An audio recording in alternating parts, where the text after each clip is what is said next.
110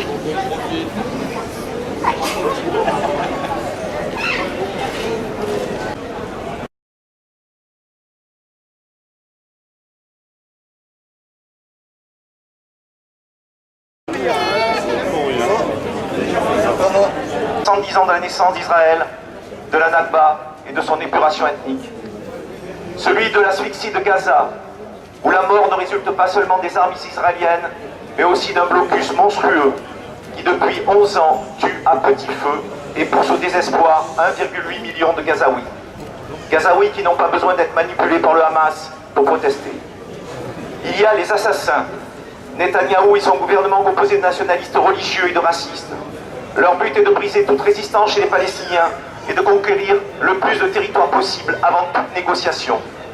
Pour cela, ils organisent un véritable nettoyage ethnique à Jérusalem-Est et en Cisjordanie. Mais toute leur propagande sécuritaire, utilisant la menace existentielle que représenterait tour à tour l'Iran, le Hezbollah, le Hamas ou le terrorisme palestinien en général, ne peut cacher au monde que oui, une armée d'occupation auto-qualifiée d'armée la plus morale du monde est gangrénée par la banalité du mal.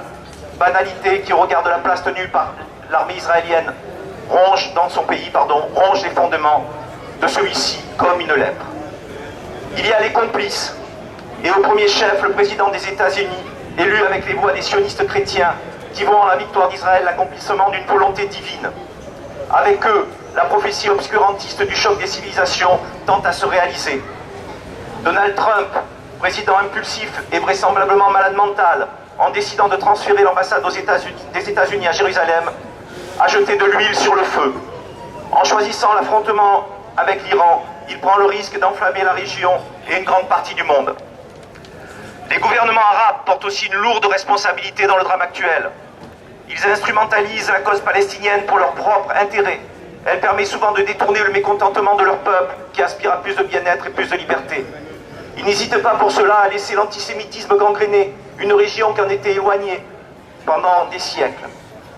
L'Égypte d'Al-Sisi participe au blocus de Gaza. L'Arabie Saoudite, nourricière du djihad dans le monde, se rapproche d'Israël. Et la Ligue arabe se contente d'une molle condamnation, sans mesure de rétorsion, après les nouvelles tueries à Gaza. Il y a enfin l'Europe. Je ne reviendrai pas sur la calamiteuse responsabilité originelle, celle de l'antijudaïsme, puis de l'antisémitisme, de Balfour, des mandats, du partage de 47. Je me limiterai à la lâcheté actuelle, à tous ces discours sur les valeurs à défendre, mais qui ne sont pas suivis des faits. L'Autriche, la Hongrie, la République tchèque et la Roumanie ont commis une faute morale en envoyant des représentants à la cérémonie d'ouverture de l'ambassade des États-Unis à Jérusalem.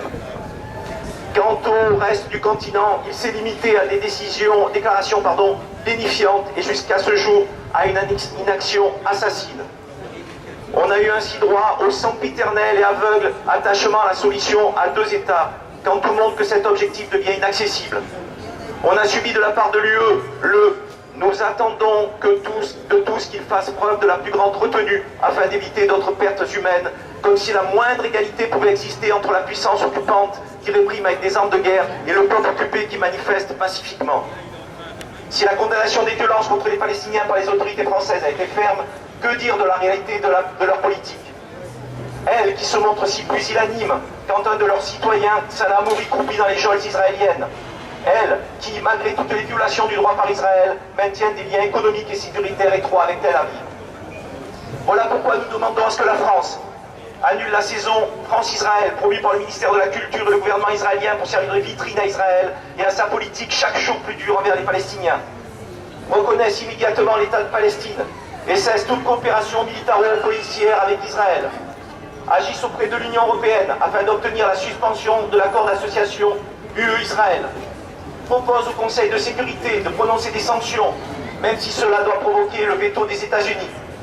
Fasse en sorte qu'une enquête indépendante et impartiale soit ouverte sur la tuerie de Gaza, permette à des mécanismes juridiques internationaux, tels que la Cour pénale internationale, de poursuivre les responsables israéliens, et demande aux autorités israéliennes la levée complète du blocus de Gaza. Pour appuyer notre démarche, nous vous invitons aussi à écrire au président de la République à partir de la lettre qui se trouve sur le site de la plateforme des ONG françaises pour la Palestine. Merci.